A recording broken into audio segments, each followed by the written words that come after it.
વિદ્યાર્થી મિત્રો, chapter number 11 વનસ્પતિમાં વહન. હવે એમાં આપણે મૂળ દ્વારા કઈ રીતના વનસ્પતિમાં ઊંચે સુધી વહન થાય છે એની વાત કરીશું. તો વનસ્પતિમાં પાણીનું ઉપર તરફ વહન. વનસ્પતિમાં પાણીનું ઉપર તરફ વહન કરવા માટેના બે સિદ્ધાંત છે. એક છે મૂળ દાબ સિદ્ધાંત અને બીજો છે ઉત્સેદન દાબ સિદ્ધાંત. કયા બે સિદ્ધાંત છે? પહેલો મૂળ દાબ સિદ્ધાંત અને બીજો કયો સિદ્ધાંત છે? તો ઉત્સેદન દાબ સિદ્ધાંત.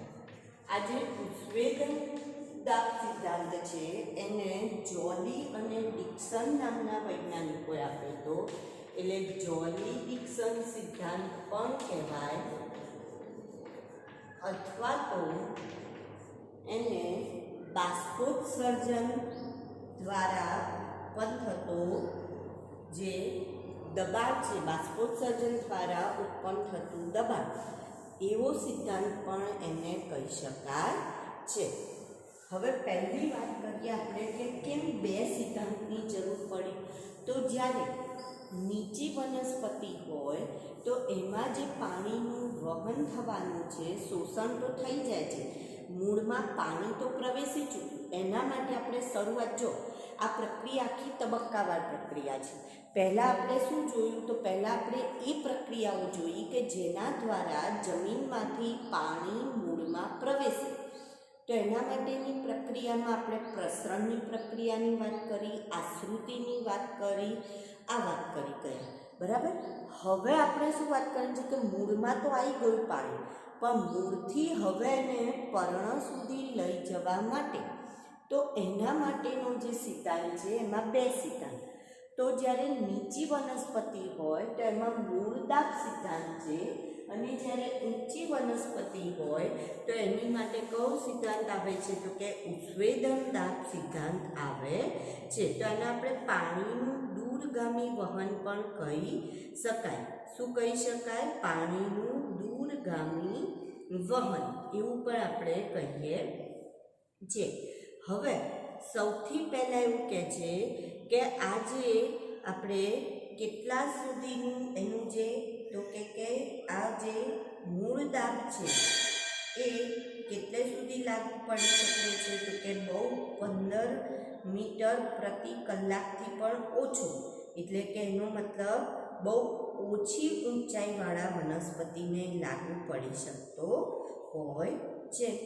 હવે એની અંદર આપણે જોઈએ તો જલવાહકની અંદર ધનાત્મક દબાણ તરીકે એને આપણે ઓળખીએ છીએ. કયું દબાણ કહીશું? ધનાત્મક દબાણ.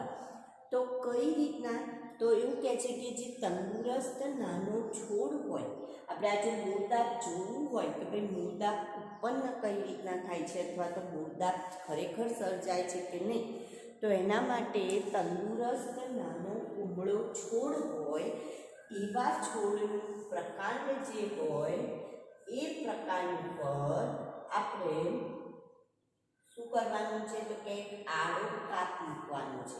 હવે ક્યારે આ કાપ મૂકવાનું? તો કે વાતાવરણમાં જ્યારે ખાસ કરીને ભેજનું પ્રમાણ વધારે હોય, સવારનો સમય હોય, ત્યારે આવો એક આડો કાપ મૂકવાનો છે. હવે જ્યારે આપણે અહીંયા આડો કાપ મૂકીશું તો શું થશે? તો કે આમાંથી પાણી બહાર નીકળશે, જે શું દર્શાવે છે? તો કે મૂળે જે પાણીનું શોષણ કર્યું હતું એ પાણી પ્રકાંડમાં આવે છે અને પ્રકાંડ દ્વારા એ પર્ણ સુધી પહોંચે છે. તો આવી રીતના પાણીનો એક સ્ત્રોત રચાય છે, સ્તંભ રચાય છે, અને પાણી ઉપર તરફ જતું હોય છે. આવું મૂળ દાબ સિદ્ધાંતમાં આપણને જોવા મળે છે. આપણે આવો કાપ મૂક્યો તો કાપના કારણે ત્યાંથી પાણી ધીરે ધીરે શું આવે છે? તો કે બહાર આવતું હોય છે. હવે જો અહીંયા આપણે રબર વડે કે એના વડે એને બંધ કરી દઈએ અથવા તો બાંધી દઈએ તો ધીરે ધીરે પાણી ટપકા સ્વરૂપે આપણને અહીંયા અગ્રભાગે, ધારો કે અહીંયા પર્ણ છે, શાખાઓ જે હોય પ્રકારની શાખા, અને જે પર્ણ છે તો એના અગ્રભાગે આપણને બિંદુ સ્વરૂપે જે પાણીનો વ્યય થતો હોય એ વ્યય જોવા મળશે. તો આ જે બિંદુ સ્વરૂપે જ્યારે પાણીનો વ્યય જોવા મળે તો એને આપણે બિંદુ સ્વેદન તરીકે ઓળખીએ છીએ. શેના તરીકે ઓળખીએ છીએ? બિંદુ સ્વેદન. જે શું છે તો કે જે વનસ્પતિના અગ્રભાગો છે ત્યાં અગ્રભાગો દ્વારા પાણીનો નિકાલ કયા સ્વરૂપે થાય છે તો કે ટપકા સ્વરૂપે થાય છે, વ્યય થાય છે. તો જેને આપણે શેના તરીકે ઓળખીએ છીએ? બિંદુ સ્વેદન. હવે જ્યારે પાણી આવી રીતના બહાર નીકળી જશે તો એના કારણે શું થશે તો કે વનસ્પતિની આજુબાજુનું જે તાપમાન છે લગભગ 10°C જેટલું નીચું થઈ જાય. બીજા તાપમાન કરતાં વનસ્પતિની આજુબાજુનું તાપમાન 10°C જેટલું નીચું થઈ જાય. ને એટલા માટે એવું કહે છે કે જેમ બને એમ શું ઉગાડવું જોઈએ તો કે વૃક્ષો ઉગાડવા જોઈએ. તો જે અગ્રભાગ છે ટોચ ઉપર છિદ્રોમાંથી બિંદુ સ્વરૂપે પાણી જોવા મળે, જેને શેનો અથવા પાણીનો વ્યય થાય જેને શેના તરીકે ઓળખાય? બિંદુ સ્વેદન તરીકે ઓળખવામાં આવે છે. તો અહીંયા મૂળ દાબ દ્વારા, એ મૂળ દાબ શું છે તો કે એક સામાન્ય દબાણ છે, એને એટલું જ અસરકારક હોય છે એટલે ઊંચા વૃક્ષોમાં એ આપણને વહન માટે મહત્વનું નથી. તો પછી ઊંચા વૃક્ષો માટે શું આવશે તો કે ઊંચા વૃક્ષો માટે ઉત્સ્વેદન દાબ સર્જાશે, અથવા તો એને શું કહેવાય બીજું? બાષ્પોત્સર્જન દાબ તરીકે પણ ઓળખાય. તો હવે આની પહેલાં વ્યાખ્યા જોઈએ. તો વનસ્પતિના હવાઈ ભાગો દ્વારા વરાળ સ્વરૂપે પાણી ગુમાવવાની ક્રિયા એને શું કહેવાય? ઉત્સ્વેદન. વનસ્પતિના હવાઈ ભાગો એટલે કે જે જમીનની ઉપર છે, વરાળ સ્વરૂપે વાતાવરણમાં પાણી ગુમાવે છે, જેને આપણે શેના તરીકે ઓળખીએ છીએ? ઉત્સ્વેદન તરીકે ઓળખીએ છીએ. શેના તરીકે ઓળખીએ છીએ? ઉત્સ્વેદન. અથવા તો એને શું કહેવાય? બાષ્પોત્સર્જન કહેવાય. એને જો સામાન્ય ભાષામાં કહેવું હોય તો આપણે શું કહીશું? બાષ્પીભવન તરીકે પણ એને ઓળખી શકીએ. જેમ કે કોઈ ટીચર ભણાવે ને તમારે બધું મગજ પરથી બાઉન્સ જતું રહે એટલે વરાળ સ્વરૂપે બધું શું થઈ ગયું? બાષ્પીભવન થઈ ગયું. તો એવી રીતના પાણીનો પણ અહીંયા શું થાય છે તો કે વનસ્પતિ પાણીનો પણ નિકાલ કરે છે. એટલે કે એનો મતલબ એને આપણે શેના તરીકે ઓળખીએ છીએ? ઉત્સ્વેદન તરીકે, અથવા તો એને બાષ્પોત્સર્જન કહેવાય. હવે જ્યારે પર્ણ જે છે એ પર્ણ વાતાવરણમાં આ રીતના પાણી ગુમાવશે તો એના કારણે પર્ણ જોડે જેટલું પાણી મેળવ્યું હોય એ પાણીમાંથી 1% પાણીનો ઉપયોગ કરશે, અને બાકીનું પાણી એ વાતાવરણમાં શેના સ્વરૂપે ગુમાવે છે તો કે બાષ્પોત્સર્જન અથવા ઉત્સ્વેદન સ્વરૂપે ગુમાવી દેશે. તો એના માટે એનામાં કઈ રચના છે તો કે વાયુરંધ્રની રચના છે. હવે જ્યારે પર્ણ પાણી ગુમાવે છે તો એનો મતલબ પર્ણ જોડે પાણી ખલાસ થઈ ગયું. તો આપણા ઘરે ધારો કે ખાંડ કે કંઈ ખલાસ થઈ ગયું હોય, મહેમાન આવી ગયા અથવા કોફી બનાવી છે, કોફી ખલાસ થઈ ગઈ અને મહેમાન આવેલા છે, તો આપણે શું કરીએ? બાજુવાળાના જોડે સારો સંબંધ હોય તો એમના ઘેર જેમ કે ભાઈ અત્યારે કોફી આપો ને પછી તમને આપી દઈશું. તો એવી જ રીતના પર્ણમાં જ્યારે પાણી ખલાસ થઈ ગયું તો પર્ણ કોની જોડે પાણી માંગશે તો કે પ્રકાંડ જોડે. પર્ણનું જે માંગ છે પાણીની એ પૂરી કરવા માટે પ્રકાંડને જોડે માંગશે. પ્રકાંડ કોની જોડે માંગે છે તો કે મૂળ જોડે, અને એના દ્વારા મૂળ એટલી બધી એ જે માંગ છે એટલી વધારે હોય છે કે મૂળ જે છે એ જમીનમાંથી પાણીનું શોષણ કરશે અથવા ખેંચી લેશે પાણીને, અને એ પાણી ઊંચામાં ઊંચા વૃક્ષોને પણ પહોંચાડવા માટે પૂરતો ઉત્સ્વેદન દાબ સર્જાય છે. એટલે 15 મીટર પ્રતિ કલાક સુધીનું એનું વહન થતું હોય છે પાણીના. હવે જ્યારે પાણીનો સળંગ જે સ્ત્રોત રચાય તેમાં પાણીના અણુઓ વચ્ચે જુદા જુદા બળ લાગે. તો કયા કયા બળ લાગે? તો કે સંલગ્ન બળ લાગે છે, બરાબર. પછી અભિલગ્ન બળ લાગે છે, પૃષ્ઠતાણ બળ લાગે છે. કયા કયા બળ લાગે છે? સંલગ્ન બળ લાગે છે, અભિલગ્ન બળ લાગે છે, પૃષ્ઠતાણ બળ લાગે છે. સંલગ્ન બળ, અભિલગ્ન બળ, કેશાકર્ષણ. અભિલગ્ન બળ, કેશાકર્ષણ. તો આ જે છે એની સાથે સંકળાયેલા હોય છે. હવે પહેલી વાત કરીએ આપણે સંલગ્ન બળ. તો પાણીના બે ક્રમિક અણુઓ વચ્ચે, પાણીના બે ક્રમિક અણુઓ વચ્ચે લાગતું બળ, તો એને આપણે કયું બળ કહીશું? સંલગ્ન બળ તરીકે ઓળખીએ છીએ, બરાબર. પાણીના બે ક્રમિક અણુઓ જે છે એમની વચ્ચે લાગતું બળ. તો એનો મતલબ એક અણુ જે હોય પાણીનો એ શું કરશે? તો કે બીજા અણુને પોતાની તરફ ખેંચશે, બીજો અણુ ત્રીજાને ખેંચશે. તો એનો મતલબ આ બધા જ અણુઓ વચ્ચે બળ લાગે છે, જેને આપણે કયું કહીએ છીએ? સંલગ્ન બળ તરીકે ઓળખીએ છીએ. ત્યાર પછી આવશે અભિલગ્ન બળ. તો બે ક્રમિક અણુઓની ધ્રુવીય સપાટી વચ્ચે, પાણીના જે બે અણુઓ છે, બે ક્રમિક અણુઓની ધ્રુવીય સપાટી વચ્ચે લાગતું બળ. તો એને આપણે શેના તરીકે ઓળખીએ છીએ? અભિલગ્ન બળ તરીકે ઓળખીએ છીએ. તો હવે ધ્રુવીય સપાટીનો મતલબ શું થશે? તો જે આપણે શું કહીએ છીએ કે જેમાં ધન આયન, ઋણ આયન એવી રીતના જે ધ્રુવીય સપાટી હોય ત્યાં લાગતું બળ, તો એને અભિલગ્ન બળ તરીકે ઓળખવામાં આવે. કેશાકર્ષણ. તો કેશ એટલે વાળ. વાળથી પણ પતલી જે જલવાહિનીકી હોય એમાં જ્યારે પાણીનું ખેંચાણ થાય તો એને શેના તરીકે? આકર્ષણ, બરાબર. તો જેમાં પતલી એકદમ પાતળા વાળ જેવી નળીની અંદર પાણી જ્યારે ઉપર તરફ ખેંચાય તો એને આપણે શેના તરીકે ઓળખીએ છીએ? કેશાકર્ષણ તરીકે ઓળખીએ છીએ.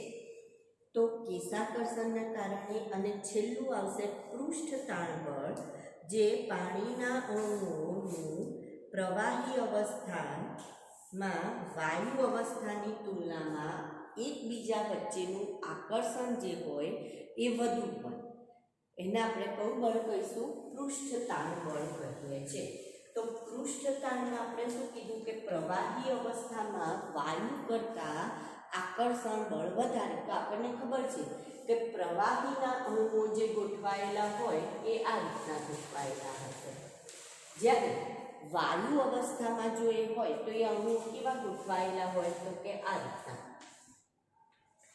તો જ્યારે વાયુ અવસ્થા હોય ત્યારે તેમની વચ્ચે અંતર શું હશે? વધારે હશે અણુઓ.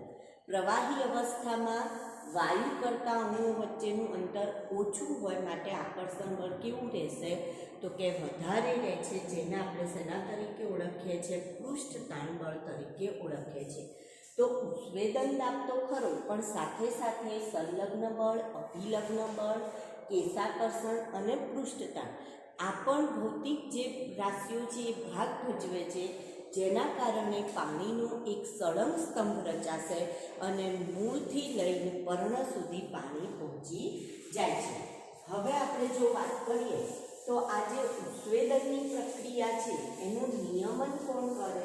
તો કે ઉત્સેદનની પ્રક્રિયા માટે વાયુરંધ્ર અથવા પર્ણરંધ્ર આવેલા છે, જે આખી પ્રક્રિયાનું નિયમન કરવાનું કામ કરશે.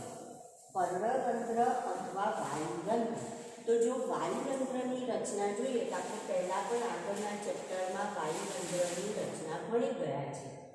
દ્વિદળી અને એકદળી બંનેમાં આપણે વાયુરંધ્રની રચના જોયેલી છે. તો આ દ્વિદળી દ્વિદળી પર્ણમાં આપણને વાયુરંધ્રની આ રીતની રચના જોવા મળશે.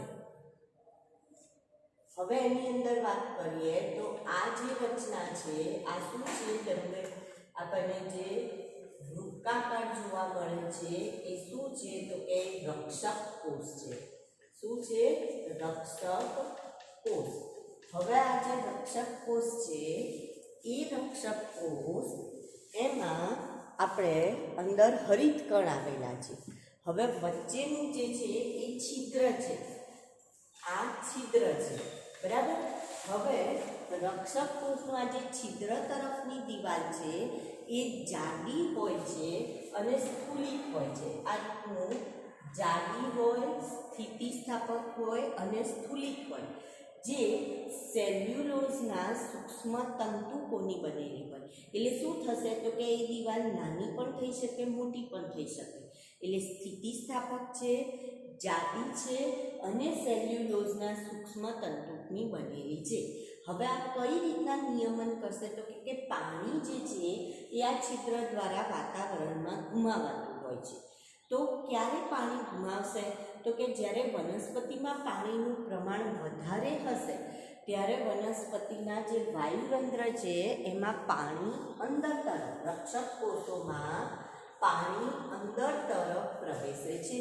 હવે જો પાણી અંદર તરફ પ્રવેશે ત્યારે શું થશે તો રક્ષક કોષ ફૂલે તો મેં તમને 10મા ધોરણમાં પણ કહ્યું હતું, ફૂલે યાદ રાખવાનું.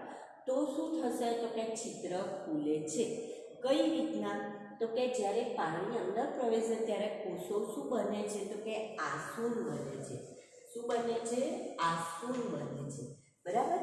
હવે આસુનતાના કારણે શું થશે, જે આ પાણી છે એ કોષો ફૂલી ગયા એટલે પાણી આ દિવાલો ઉપર દબાણ કરશે.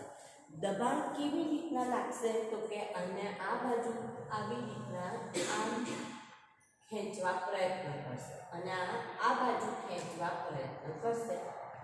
તો આ બંને આમ ખેંચવા પ્રયત્ન કરશે તો આ જે છિદ્ર છે કેવું થશે તો કે પહોળું થાય છે. આ રીતનું છે, ધીરે ધીરે કેવું થયું? પહોળું થયું. દિવાલ જે છે આ રક્ષક કોષની દિવાલ છે, એને ઉપર પાણીના અણુઓ બળ લગાડે છે અને એને ખેંચે છે. અહીંયા શેના બનેલા છે? સેલ્યુલોઝના સૂક્ષ્મ તંતુના બનેલા છે.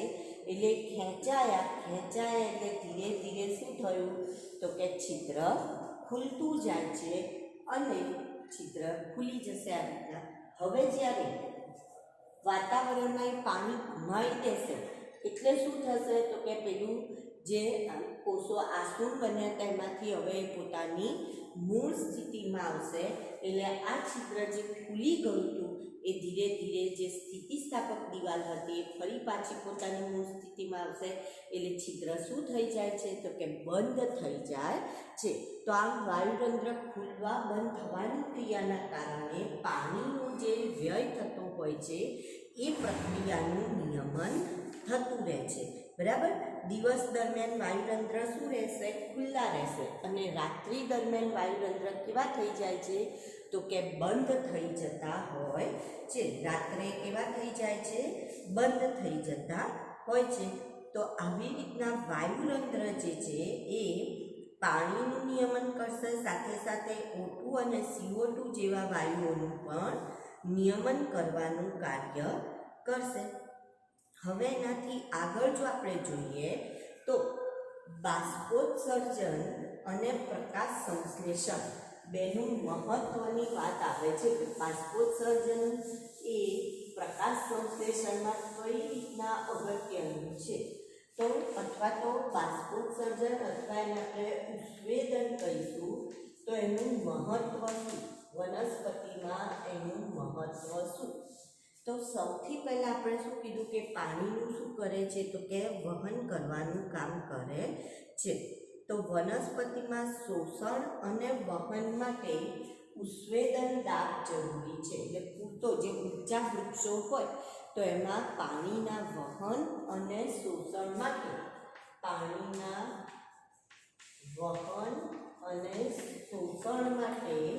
કયો દાબ જરૂરી છે તો કે ઉત્સેદન દાબ જરૂરી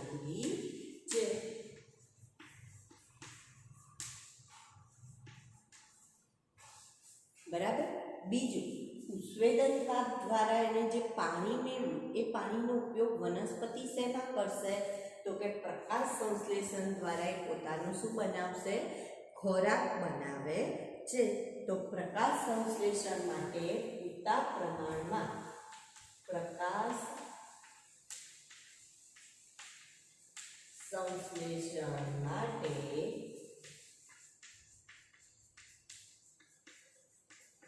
પૂરતા પ્રમાણમાં પાણી મેળવે છે. બરાબર. પૂરતા પ્રમાણમાં એને શું મળી રહેશે? પાણી. ત્રીજું, જ્યારે ઉત્સેદન એટલે આપણે શું કહ્યું? વાતાવરણમાં એ પાણી ઘુમાવે છે. બરાબર. તો પાણી જ્યારે વાયુતંત્ર દ્વારા ઘુમાવ્યું તો જે તાપમાન છે તાપમાન કેવું થઈ જશે? તો કે આજુબાજુનું તાપમાન લગભગ 10 ડિગ્રી જેટલું ઓછું થઈ જશે. એટલે પર્ણની સપાટીને 10 થી 15 ડિગ્રી સુધી ઠંડી રાખે છે. પર્ણની સપાટીને 10 થી 15 ડિગ્રી જેટલી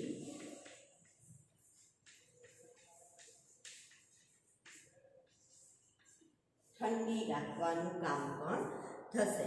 પછી એનાથી આગળ શું કહે છે કે ખનિજ તત્વો જે છે એને જમીનમાંથી શોષી ખનિજ તત્વોને ભૂમિમાંથી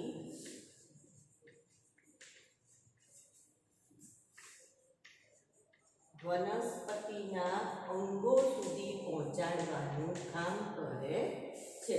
અંગો સુધી વહન કરાવે છે. બરાબર. વહન કરવામાં મદદરૂપ થાય છે. અને જે આસુનતા છે એ આસુનતાના કારણે વનસ્પતિનો આકાર આસુનતાના કારણે વનસ્પતિનો આકાર જાળવી રાખવામાં મદદરૂપ થાય છે. તો આ રીતના ઉત્સેદનનું વનસ્પતિમાં મહત્વ છે. ઉત્સેદનનું મહત્વ છે. બરાબર.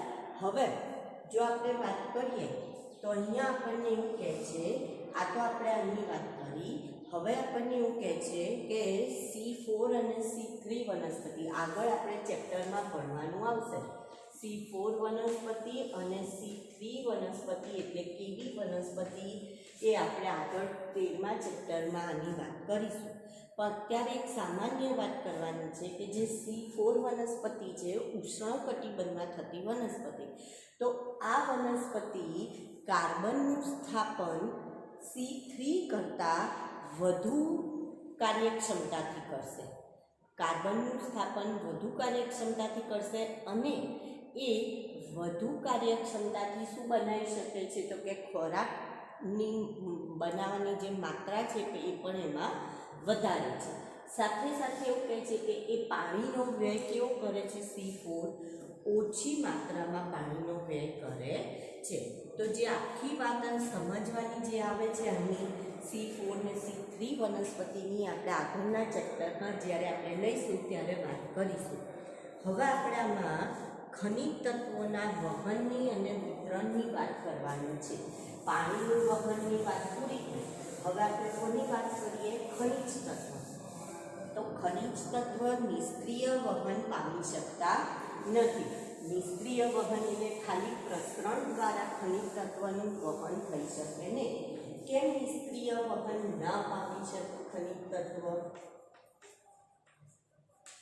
તો એવું કહે છે કે ખનિજ તત્વનું જે વહન છે એ સક્રિય વહન છે. કયા પ્રકારનું વહન છે? સક્રિય. તો આ માટેના બે કારણો જવાબદાર છે. કયા કયા કારણો જવાબદાર છે? તો પહેલું કારણ એવું કહે છે કે કોઈ પણ ખનિજ તત્વ જ્યારે જમીનમાં હાજર હોય તો એ કયા સ્વરૂપે હાજર હોય? તો કે એ આયન સ્વરૂપે હોય છે. કયા સ્વરૂપે હોય છે? તો કે આયન સ્વરૂપે.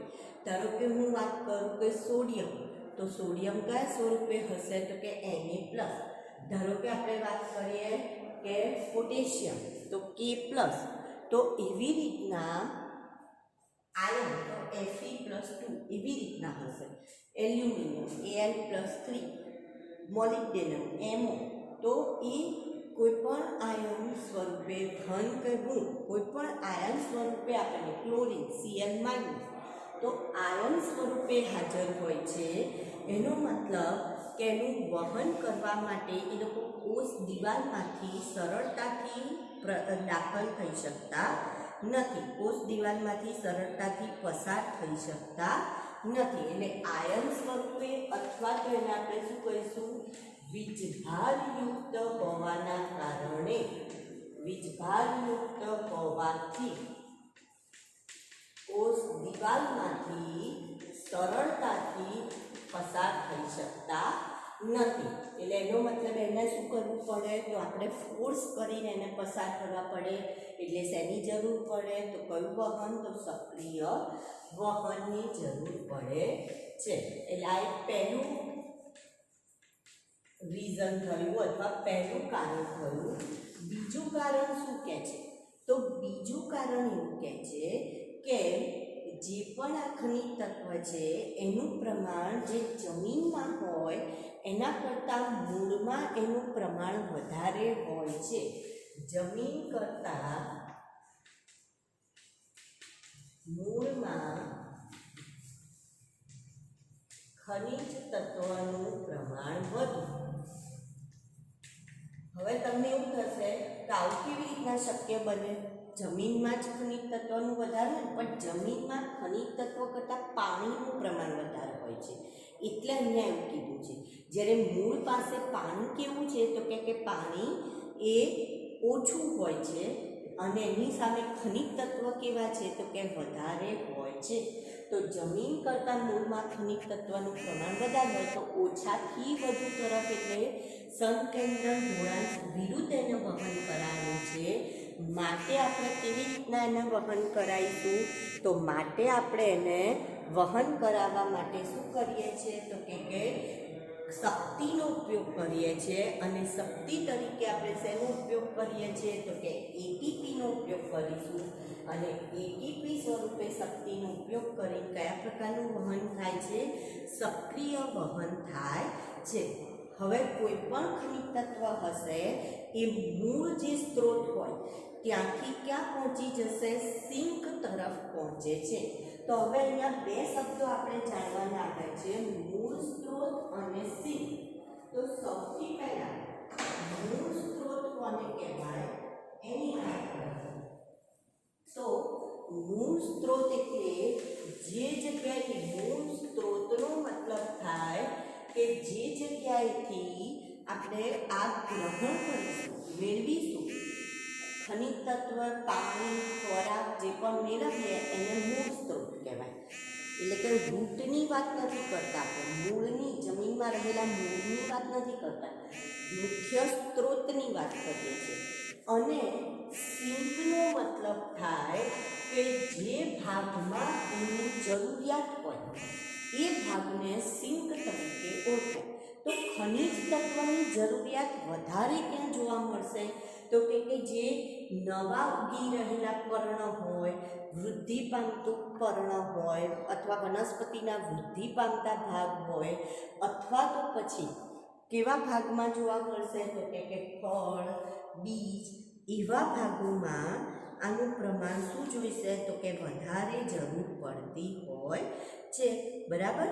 તો તરુણ પર્ણ, પાર્શ્વીય વર્ધમાન પેશી, પ્રરોહાગ્ર, વિકાસશીલ પુષ્પ, ફળ, બીજ આવી જગ્યાઓને આપણે શેના તરીકે ઓળખીશું? સિંક તરીકે, કે જે જગ્યાએ ખનિજ તત્વની જરૂર પડશે. હવે ખનિજ તત્વ જમીનમાંથી તો મેળવાશે, બીજું કેટલાક ખનિજ તત્વ હવામાંથી મેળવવામાં આવે છે. જેમ કે કાર્બન ડાયોક્સાઇડમાંથી આપણે કાર્બન, ઓક્સિજન મેળવીએ છીએ, હાઇડ્રોજન મેળવીએ છીએ. તો આવી રીતના કેટલાક જે છે એનો સ્ત્રોત શું થઈ જશે? હવા થઈ જાય છે. કેટલાક જે સ્ત્રોત છે એ સ્ત્રોત જૂના પર્ણ મરી જાય અને એ કોને આપતા જાય છે તો કે નવા પર્ણને પહોંચાડતા જાય છે. એટલે જૂના ભાગો ખરતા જાય, જૂના પર્ણ ખરતા જાય અને એ આ ખનિજ તત્વને નવા ભાગો તરફ પહોંચાડતા જાય. તો આમાંથી કેલ્શિયમ એવું છે કે જેનો સંચય નથી થઈ શકતો, એટલે કે એ જૂનામાંથી નવાને પાછું મળી શકતું નથી. બાકી મોટા ભાગના એવા છે કે જે જૂનામાંથી નવાને મળી શકતું હોય છે. હવે આપણે અન્નવાહકની વાત કરવાની છે કે અન્નવાહકમાં કઈ રીતના વહન થશે. તો અન્નવાહક પેશીમાં શેનું વહન થશે? તો અન્નવાહકમાં ખોરાકનું વહન થાય છે. અન્નવાહકમાં કોનું વહન થાય? ખોરાકનું. તો જે પર્ણ છે એ પર્ણ અન્નવાહકમાં વહન. તો જે પણ ખોરાક છે એ ખોરાક કયા સ્વરૂપે બનશે? તો કે ગ્લુકોઝ સ્વરૂપે બનેલો જે ખોરાક છે એ ખોરાકનો સંગ્રહ કયા સ્વરૂપે થશે? તો કે સ્ટાર્ચ સ્વરૂપે. પણ પહેલા એને શેમાં ફેરવાઈ જાય છે? તો કે સુક્રોઝમાં ફેરવાય છે. શેમાં ફેરવાય છે?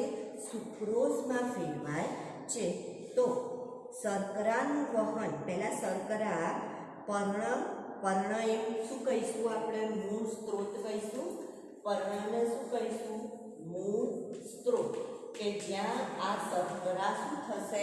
ઉત્પન્ન થશે. અને ત્યાંથી એને ક્યાં સુધી પહોંચાડવાની છે?